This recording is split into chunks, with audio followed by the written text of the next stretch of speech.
오늘은 결국은 믿음이다 라는 제목으로 말씀을 나누고자 합니다. 한번 따라해 보세요. 결국은 믿음이다.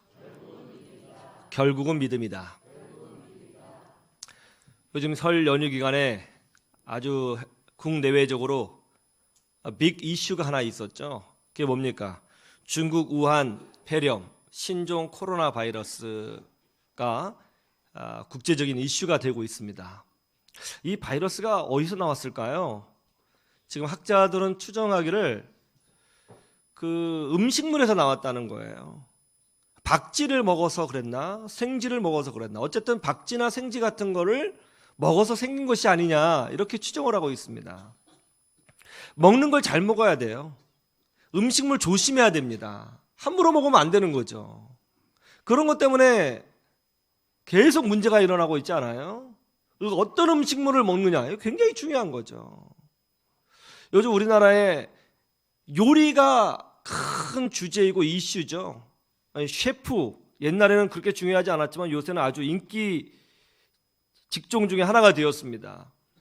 유명한 음식을 만드는, 그러니까 유명한 그 요리사들, 음식을 잘 만드시는 분들 이야기를 들어보면 어떻게 하면 좋은 음식을 만들 수 있느냐, 맛있는 음식을 만들 수 있느냐라고 할 때 그분들의 한결같은 대답은 이겁니다. 원재료가 줘야 된다. 원재료가 신선해야 된다. 이것이 핵심이다. 나중에 간을 하던 요리 비법을 어떻게 하든지 간에 중요한 것은 어떤 요리든지 재료가 제일 중요하다. 어떤 재료를 쓰느냐. 그게 제일 중요하다는 것이죠. 우리 신앙의 원재료, 우리 신앙의 원래의 원재료는 뭡니까? 그건 바로 믿음이에요. 우리가 신앙생활하면서 교회 다니면서 가정생활하면서 자녀를 양육하는 문제, 사업하는 문제, 직장 문제, 우리 예수 믿는 사람들은 신앙의 관점으로 살아야 되는 것 아니에요? 그럼 모든 문제에 있어서 가장 중심적인 원재료는 뭐냐? 믿음입니다. 믿음이에요. 제가 목회를 하면서 많은 성도들을 만나보지 않습니까? 그리고 저도 신앙인으로서 이제 하나님 앞에 서 있는 존재이고요. 그리고 신앙의 선배들, 우리 선대 수많은 신앙의 선배들의 어떤 간증, 어떤 그들의 삶을 담은 책들을 읽어보면 한결같이 결국 깨닫게 되는 게 뭐냐면 결국 믿음의 문제구나. 결국 믿음이구나. 그런 것을 많이 깨닫습니다. 왜 결국 믿음이냐? 그 문제에 대해서 오늘 말씀을 통해서 몇 가지 깊이 묵상해 보기를 원합니다. 왜 결국 믿음이냐? 첫째로는 하나님이 우리에게 믿음을 요구하시기 때문에 그런 거예요. 한번 따라해 보시죠. 하나님은 우리에게 믿음을 요구하신다. 하나님은 우리에게 학벌을 요구하시는 것이 아닙니다. 하나님은 우리에게 물질을 요구하신 것 아닙니다. 하나님은 우리에게 좋은 집안 배경을 요구하시는 것 아니에요. 하나님은 우리에게 믿음을 요구하십니다. 우리는 믿음을 통해서 하나님과 관계를 맺고요. 우리는 믿음을 통해서 하나님을 알고요. 우리는 믿음을 통해서 체험을 합니다. 하나님은 우리에게 믿음을 요구하십니다. 오늘 본문 말씀 23절을 보시죠. 함께 볼까요? 시작. 예수께서 이르시되 할 수 있거든이 무슨 말이냐? 믿는 자에게는 능히 하지 못할 일이 없느니라 하시니. 할렐루야. 예수님께서 베드로와 요한과 야고보 이 세 명의 제자들만 데리고 변화산이라는 곳으로 올라가셨습니다. 그런 다음에 산에서 내려오셨어요. 그런데 산 밑에 내려갔더니 이 나머지 9명의 제자들이 산 밑에 기다리고 있었잖아요. 이 산 밑에 기다리고 있었던 9명의 제자들이 서기관들과 유대인들과 말다툼을 하고 있는 거예요. 막 웅성거리고 목소리가 높아지기 시작했습니다. 그 모습을 예수님이 봤죠. 예수님이 그 9명의 제자들에게 물었습니다. 도대체 무슨 일 때문에 지금 이렇게 말다툼을 하고 있는 거냐? 그런데 그때 어떤 중년의 남성이 아들 하나를 데려오면서 이렇게 말하는 거예요. 선생님, 제 아들이 귀신 들렸습니다. 귀신 들려서 이 아이가 듣지도 못하고 말도 못하는 상황입니다. 그래서 이 아이를 좀 치료해달라고 선생님의 제자들에게 데리고 왔는데 글쎄 치료를 못하는 것 아닙니까? 예수님이 그 말씀을 들고 답답하셨어요. 믿음이 없는 세대요. 내가 어느 때까지 너희들을 참으리요? 그 아이를 내게로 데려오라. 아이를 데려왔습니다. 그러자 이 아이가 예수님을 보더니 갑자기 소리를 지르는 거예요. 사실은 그 아이 안에 있는 귀신이 예수님을 보고 두려워서 소리를 지르는 것이죠. 으악! 소리를 지르더니 눈이 막 흰자만 보이고 막 거품을 흘리고 이를 갈매도 땅바닥에 넘어져도 떼굴떼굴떼굴 막 부르는 거예요. 예수님이 그 아버지에게 묻습니다. 이 아이가 언제부터 이렇게 되었느냐? 어릴 때부터 그랬습니다. 어릴 때부터 귀신에 들렸는데요, 자꾸 자살하게 만듭니다. 불 속에 뛰어들게 만들고 물 속에 막 빠지려고 해서 몇 번이나 죽을 뻔했습니다. 좀 뭐 좀 할 수 있으시면 우리 좀 불쌍히 여겨주십시오. 예수님이 말씀하십니다. 뭐 좀 할 수 있으면? 이게 무슨 말이냐? 믿는 자들에게는 능치 못함이 없느니라. 그러니까 아버지가 깨달았어요. 제가 믿겠습니다. 아니, 믿습니다. 우리를 좀 불쌍히 여겨주시고 제게 믿음을 더하여 주옵소서. 예수님이 그 고백을 들으시고 그 아이를 치유해 주셨다는 것입니다. 이 말씀에는요, 중요한 믿음의 원리가 들어있습니다. 예수님이 분명히 말씀하셨죠. 할 수 있다면, 이게 무슨 말이냐? 이거 할 수 있다면, 불신앙의 말이죠. 믿는 자에게는 능치 못함이 없느니라. 무슨 말이에요? 예수님은요, 지금 이 아이를 치료해 주시기 전에 분명히 짚고 가시는 것이 있어요. 믿음을 요구하시는 거예요. 믿음을 요구하세요. 하나님은요, 우리에게 물질을 요구하시는 것이 아닙니다. 어떤 행동을 요구하시는 것이 아닙니다. 어떤 배경을 요구하시는 것 아닙니다. 학벌 요구하지 않습니다. 하나님은 우리에게 믿음을 요구하십니다. 히브리서 11장 6절을 보시죠. 함께 보실까요? 히브리서 11장 6절.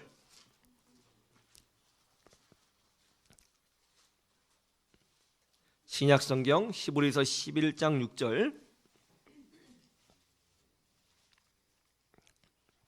함께 볼까요? 시작. 믿음이 없이는 하나님을 기쁘시게 하지 못하나니 하나님께 나아가는 자는 반드시 그가 계신 것과 또한 그가 자기를 찾는 자들에게 상 주시는 이심을 믿어야 할지니라. 아멘. 믿음이 없이는 하나님을 기쁘시게 하지 못한다. 하나님은 우리에게 믿음을 요구하신다. 하나님은 우리에게 믿음을 요구하세요. 그래서 하나님은 공평하신 거예요. 하나님은 우리에게 학벌을 요구하지 않으세요? IQ를 요구하지 않으세요? 나이를 요구하지 않으세요? 집안 배경을 요구하지 않으세요? 그가 어떤 집안에서 태어났든지, 많이 배웠든지 못 배웠든지, 가졌든지 못 가졌든지 그런 거 상관하지 않습니다. 하나님은 공평하게 우리에게 요구하시는 건 하나밖에 없습니다. 그게 뭐예요? 믿음이에요. 그런데 여러분, 믿음에는 두 가지가 있죠. 우리가 예수님을 믿을 때에 우리가 구원받아요. 믿을 때에 우리 안에 생명이 생겨요. 믿을 때에 우리가 거듭나요. 거듭나는 믿음, 이걸 중생이라고 그래요. 우리가 예수를 믿으면 성령 하나님께서 우리에게 생명을 넣어주십니다. 믿는 그 순간에. 그리고 하나님의 자녀가 되게 하십니다. 그리고 거듭나게 하세요. 그걸 중생이라고 그래요. 여기서 중자는 다시 중자, 생자는 날생이에요. 다시 태어난다. born again을 말하는 거예요. 중생의 믿음이 있어요. 이건 처음 우리가 받는 믿음이에요. 두 번째 믿음은 뭐냐면 이 믿음이 성장해요. 자라는 믿음이에요. 그래서 하나님을 점점 더 알게 되고 하나님을 신뢰하게 돼요. 신뢰하는 믿음, 성장하는 믿음. 믿음에는 두 가지가 있어요. 그런데 어떤 믿음이든지 간에 중생하는 믿음이든지 성장하는 믿음이든지 간에 이 두 믿음은 결국 하나님을 향한 것이고 우리는 이 믿음을 통해서 하나님을 경험하고 하나님을 체험하고 하나님의 자녀가 되고 이 땅에서 주의 은혜를 누리게 되는 줄로 믿습니다. 그래서 신앙의 핵심은요, 결국 믿음인 거예요. 그래서 사람들을 신앙생활할 때 가장 중요한 게 뭐냐면은 자신의 믿음을 위해서 기도할 줄 알아야 돼요. 근데 우리는 어때요? 믿음을 위해서 기도하기보다는 문제를 놓고 기도할 때가 많죠. 우리 자녀가 지금 아픕니다. 우리 자녀 고쳐주세요. 지금 사업이 안 됩니다. 사업의 문제를 해결해 주세요. 문제를 붙들고 기도해요. 근데 사실은요, 문제를 놓고 문제를 붙들고 기도하기 전에 우리가 가장 먼저 기도할 게 뭐냐면 우리의 믿음 자체, 문제를 바라보고 하나님을 바라보는 믿음 자체를 위해서 기도할 줄 알아야 돼요. 한번 보시죠. 24절. 마가복음 9장 24절 시작. 곧 그 아이의 아버지가 소리를 질러 이르되 내가 믿나이다. 나의 믿음 없는 것을 도와주소서 하더라. 여러분 보세요. 지금 이 아버지의 가장 시급한 문제가 뭐예요? 자기 아들이 치유받는 거예요.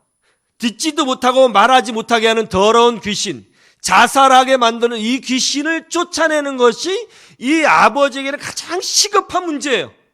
그러면 이 아버지는 무엇을 놓고 기도해야 돼요? 주님, 우리 아들을 빨리 고쳐주옵소서, 이렇게 해야 되는 거잖아요. 그런데 이 아버지가 어떻게 기도하고 있어요? 주여, 나의 믿음 없는 것을 도와주소서. 본인의 믿음의 문제를 놓고 기도하고 있더라는 거예요. 제대로 된 기도죠. 바로 이렇게 기도해야 되는 거예요.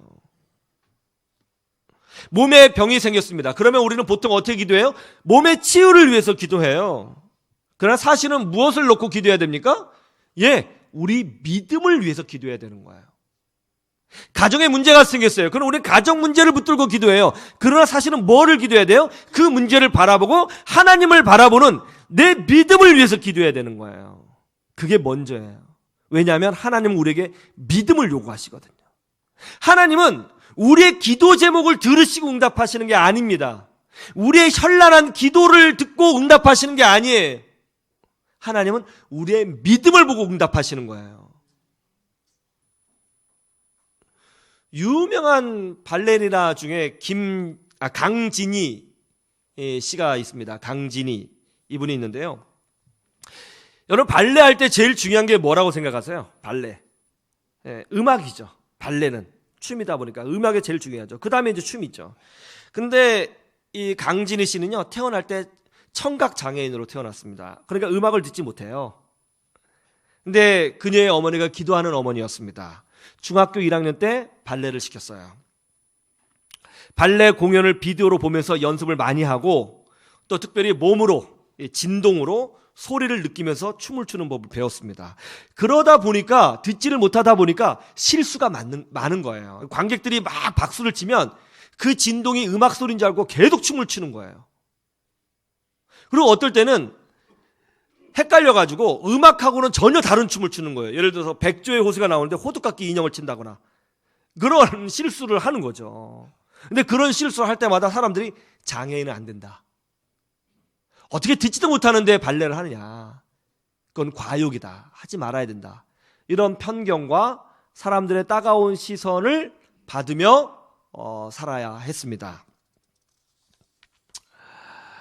근데 그런 말을 들을 때마다 이제 좌절한 게 아니라, 우리 딸이 발레를 하게 된 것이 어떤 하나님의 뜻이 있겠지. 이런 분명한 믿음을 가지고 더 기도했고, 특별히 이 강진희 씨는 그런 말을 들을 때마다 더 열심히 연습을 했는데요. 발톱 10개가 다 빠질 정도로 연습을 했다고 그래요. 부산 산업대 콩쿠르에 나갈 때였는데요. 이제 예선이었는데 큰 실수를 하고 말았어요. 이제 아까 말씀드린 것처럼 백조의 호수가 나왔는데 이제 춤을 몇 개를 준비하다 보니까 헷갈려가지고 호두깎이 인형을 한 거예요. 열심히 춘 거죠. 근데 관객들이 너무 놀란 거죠. 음악하고 전혀 상관없는 걸 추니까 싸늘해진 거예요. 수근거리죠. 쟤 왜 그래? 뭐야? 장애인이래? 막 얘기가 나온 거죠. 그걸 보고 있는 엄마는요, 눈물을 흘리는 거예요. 답답한 거예요. 애가 듣지 못해서 저런 거니까 말이죠. 듣지 못해서. 막 사람들이 막 옆에서 이제 관객석에 있는데 막 수근거리고 뭐 막 이제 욕을 하고 그러니까 어머니 마음이 막 무너지는 거예요. 그래도 참 그 가운데서도 계속 기도했다고 그래요. 여기까지 인도해 주신 하나님, 여기까지 인도해 주신 분이 하나님이십니다. 어떤 뜻이 있으시겠죠. 좌절하지 않겠습니다. 하나님 도와주세요. 제 믿음을 붙들어 주세요. 이제 예선이 끝났는데요. 이제 아무래도 이제 이 자매가 장애인이다 보니까 좀 배려를 받았던 것 같습니다. 심사위원이 평가를 하기는 춤은 완벽했다는 거예요. 단지 음악만 틀렸지. 춤은 너무 좋았다는 거예요. 그래서 거의 꼴등으로 예선을 통과시켜줬어요. 본선에 나갔습니다. 본선에 나갔는데요. 이번엔 제대로 한 거예요. 너무너무 잘했어요. 1등 했습니다. 그래가지고 한양대학교에 들어가게 됐어요. 지금은 이제 대학을 졸업을 하고 이제 기도하는 발레리나, 또 같은 장애인들에게 희망을 주는 발레리나로서 정말 잘 섬기고 있습니다. 수많은 실수, 실패, 사람들의 조롱, 편견, 좌절해서 끝까지 이길 수 있는 힘은 뭔가 바로 그건 믿음에 있는 것입니다. 환경에 있는 게 아니에요. 사람들의 목소리에 있는 게 아니에요. 조건에 있는 게 아니에요. 믿음에 있는 거예요. 믿음의 사람은 넘어지지 않습니다. 하나님은 그래서 우리에게 믿음을 요구하시는 거예요. 여러분, 우리가 정말 기도해야 될 제목이 뭔지 아세요? 여러분의 믿음을 위해서 기도하셔야 돼요. 하나님은 우리의 물질이나 배경이나 학벌을 요구하시는 것이 아니에요. 믿음을 요구하십니다. 그 믿음을 통해서 하나님의 하나님 되심을 보여주시는 것입니다. 세상은 그 하나님을 알지 못합니다. 세상은 믿음의 능력을 알지 못합니다. 그래서 관심이 없습니다. 오히려 조롱합니다. 그러나 우리 예수 믿는 사람들은 믿음이 얼마나 중요한지 알고 있습니다. 믿음으로 승리하시는 여러분 되시기를 주님의 이름으로 축원합니다. 두 번째, 왜 결국 믿음이냐? 믿는 자에게는 악한 영이 들어올 자리가 없기 때문에 그런 거예요. 한번 따라해 보세요. 믿는 자에게는 악한 영이 들어올 자리가 없다. 25절 말씀을 보시죠. 이 아버지가 믿음의 고백을 한 후에 예수님께서 이렇게 하셨습니다. 25절 시작. 예수께서 무리가 달려와 모이는 것을 보시고 그 더러운 귀신을 꾸짖어 이르시되 말 못하고 못 듣는 귀신아, 내가 네게 명하노니 그 아이에게서 나오고 다시 들어가지 말라 하시매. 할렐루야. 다시 들어가지 말라. 네가 있을 곳이 없다. 여러분, 믿음이란 뭐죠?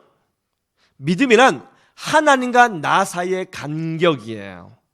믿음이 크다 혹은 믿음이 강하다, 이 말은 하나님과 나 사이가 아주 밀접하다 이런 뜻입니다. 공간이 없을 정도로 딱 붙어 있다, 이런 것을 믿음이 크다라고 하는 거예요. 믿음이 크다는 어떤 사이즈의 문제가 아니라 관계의 문제예요. 믿음이 큽니다. 그러면 하나님과 내 사이가, 나 사이가 딱 붙어 있다, 이런 뜻이에요.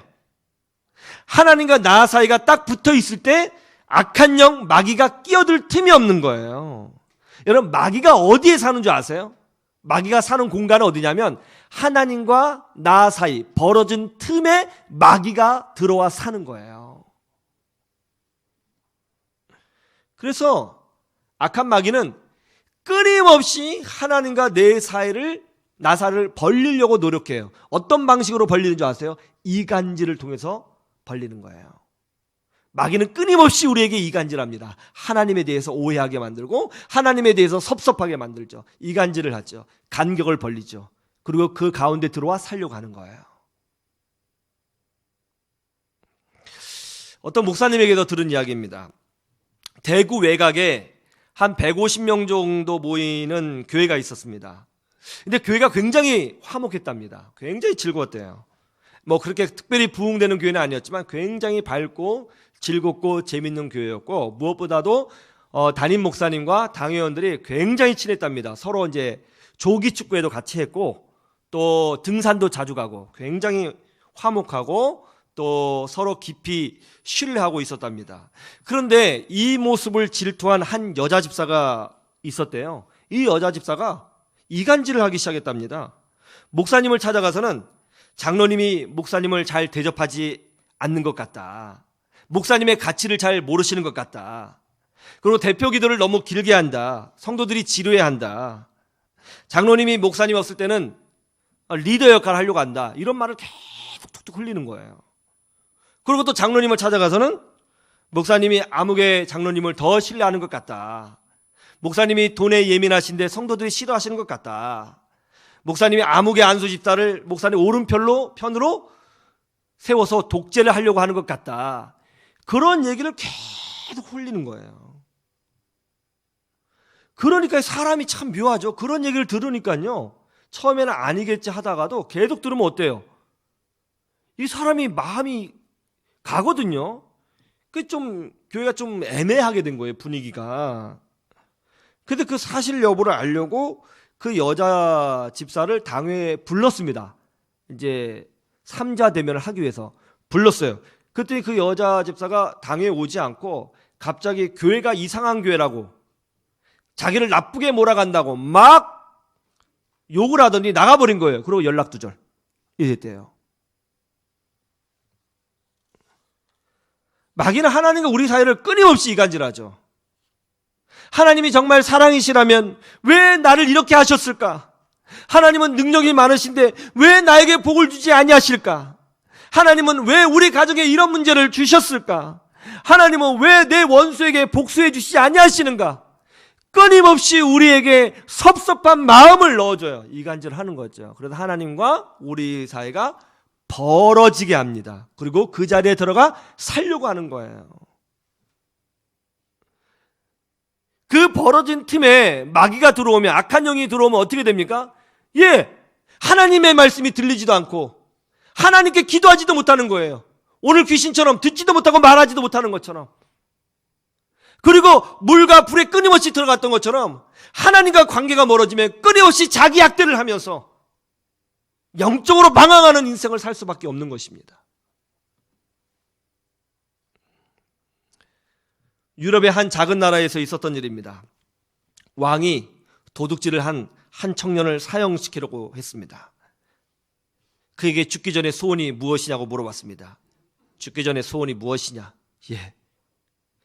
제가 죽기 전에 저희 어머니를 한번 보고 죽고 싶습니다.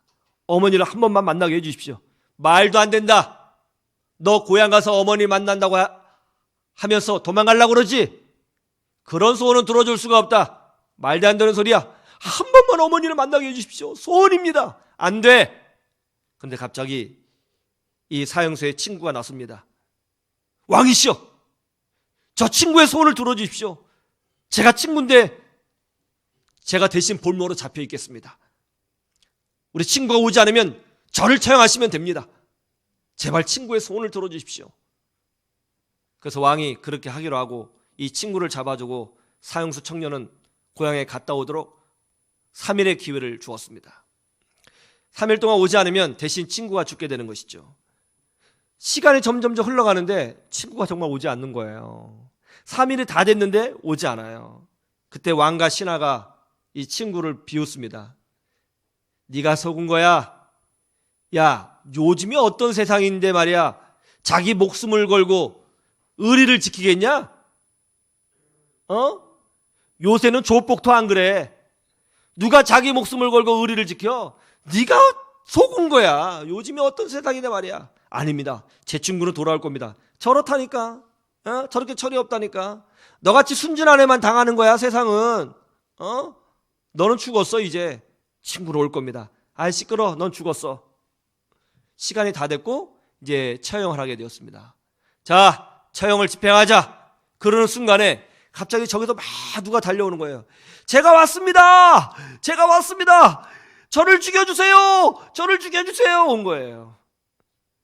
온몸에 땀에 젖어 있었습니다. 그러면서 하는 말이, 돌아오는 길에 홍수가 나서인지 다리가 없어졌습니다. 돌아서 오느라고 늦었습니다. 저를 죽여주십시오. 제가 왔습니다. 그 모습을 본 왕이 감동했습니다. 요즘에도 이런 의리가 있냐?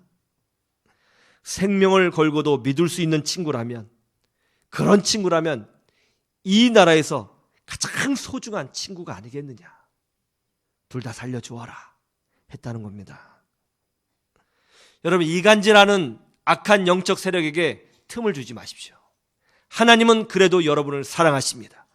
이 믿음으로 승리하시기를 주님의 이름으로 축원합니다. 세 번째, 왜 결국 믿음이냐?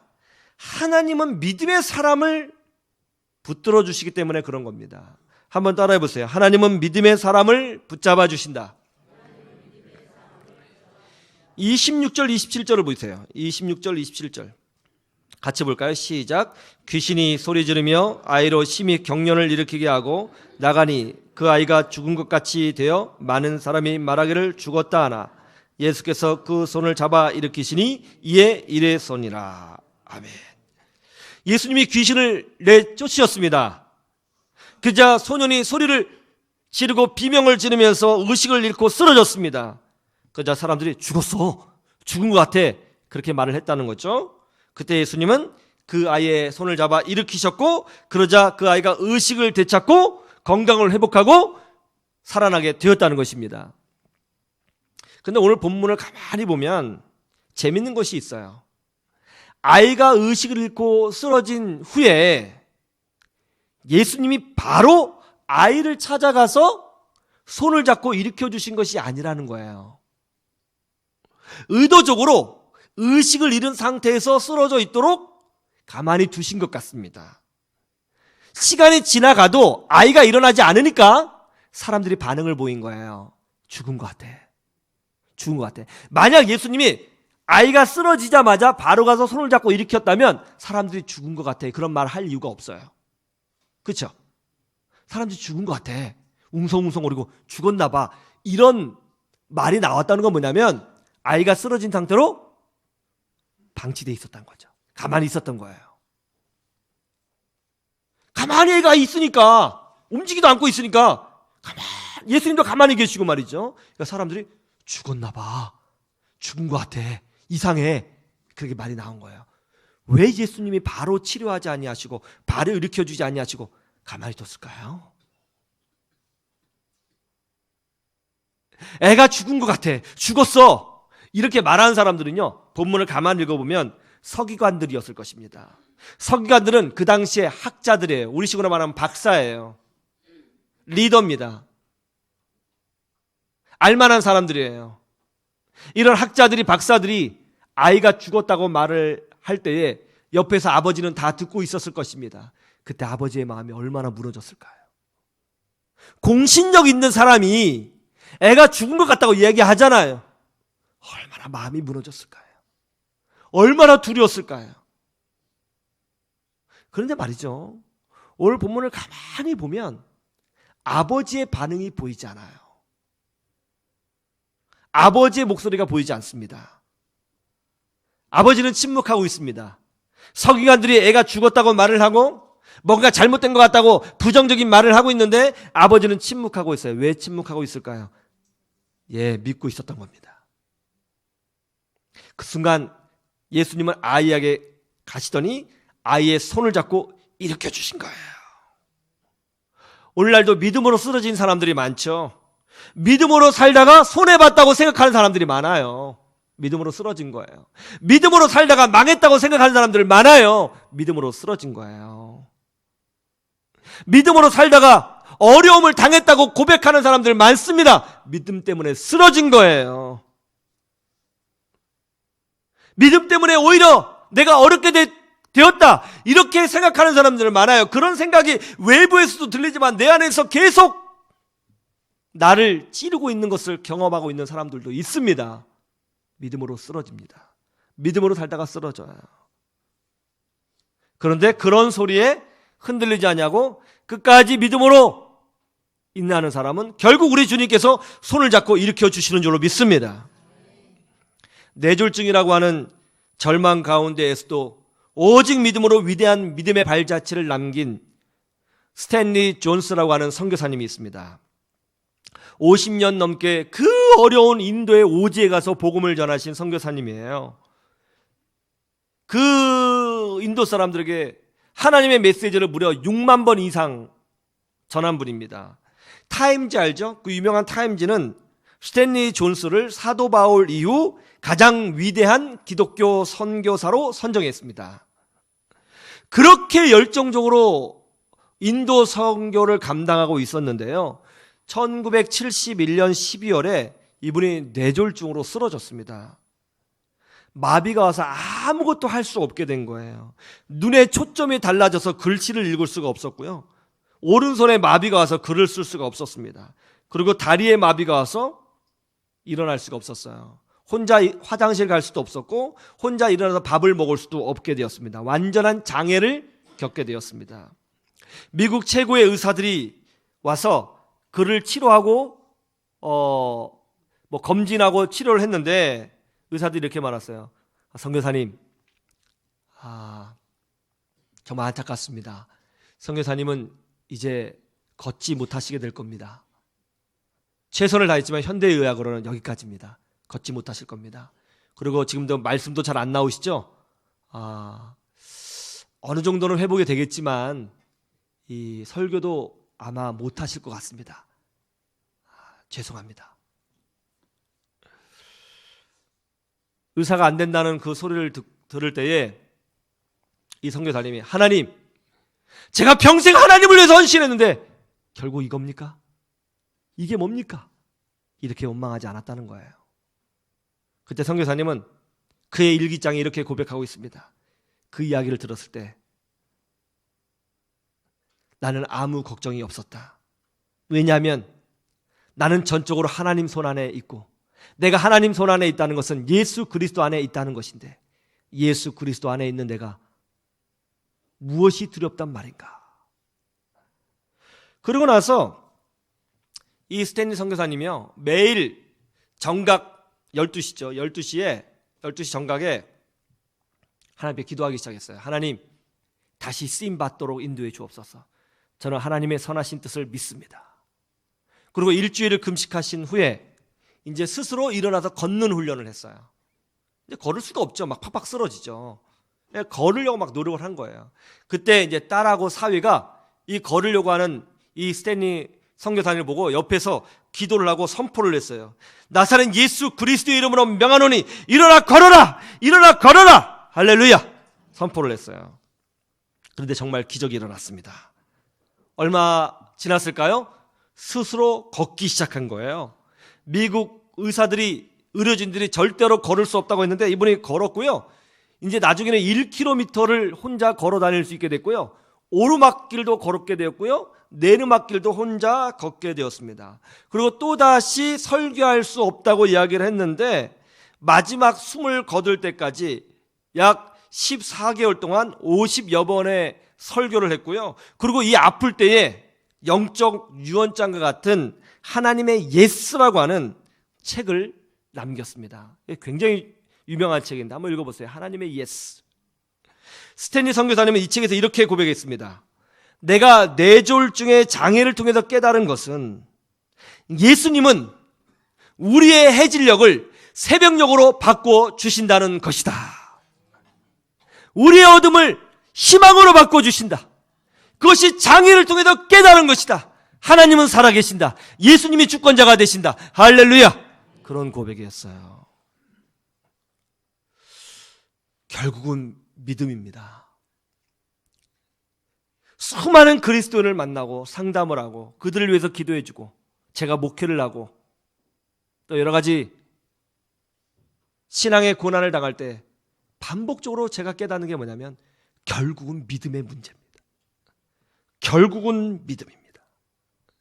여러분, 하나님을 향한 여러분의 믿음의 끈을 놓지 마시기를 주님의 이름으로 축원합니다.